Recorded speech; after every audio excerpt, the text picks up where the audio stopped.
नमस्कार। आशा करती हूँ आप सब अच्छे होंगे। तो मैं फिर से आ गई हूँ एक नई कहानी के साथ।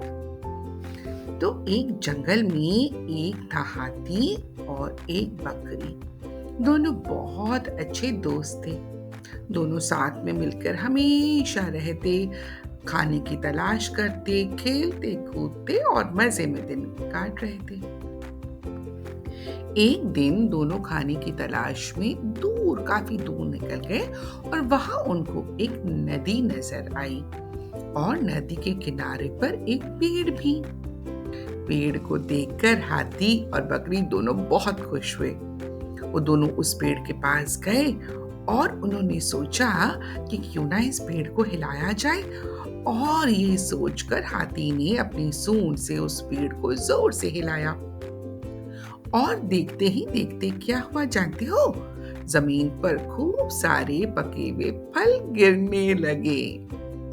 बकरी ने जल्दी जल्दी सारे फल इकट्ठा किए, लेकिन ये दोनों इस बात से बेखबर थे कि उस पेड़ पर एक चिड़िया का घोंसला भी था, जिसमें एक प्यारा सा नन्हा सा बच्चा सो रहा था। चिड़िया दाने की खोज में गई हुई थी। अब पेड़ को जोर जोर से हिलाने के कारण चिड़िया का जो बच्चा था घोंसले के बाहर निकलकर उस नदी में जाकर गिर पड़ा और डूबने लगा। चिड़िया के बच्चे को डूबता हुआ देखकर बकरी ने सोचा, अरे ये क्या हुआ? मैं इस बच्चे को कैसे बचाऊं? क्या करूं?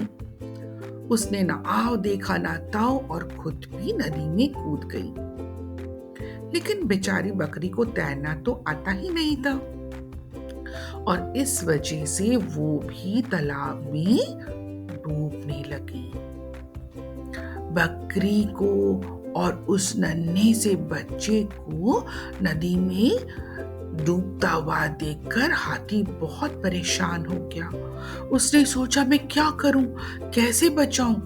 और वो नदी के अंदर गया और उसने अपनी सूंड की सहायता से दोनों को बचा लिया। इतने में चिड़िया भी वहां आ गई। चिड़िया ने देखा कि मेरा बच्चा बिल्कुल ठीक है।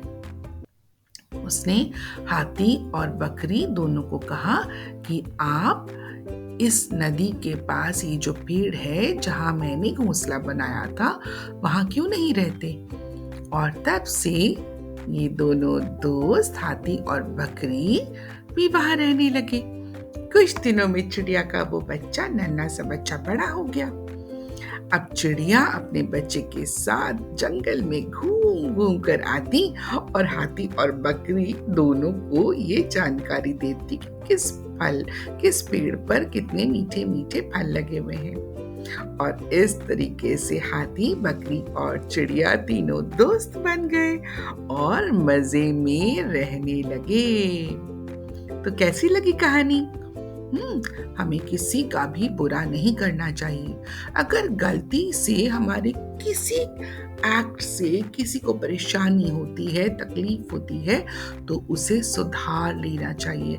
किसी के साथ कोई भी मनमुटाव नहीं रखना चाहिए। कोशिश करनी चाहिए कि दूसरों की मदद हो सके।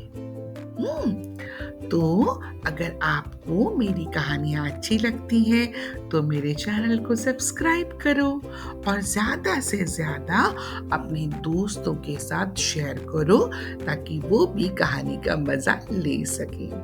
तो मिलती हूँ फिर से कल एक नई कहानी के साथ। तब तक के लिए नमस्कार।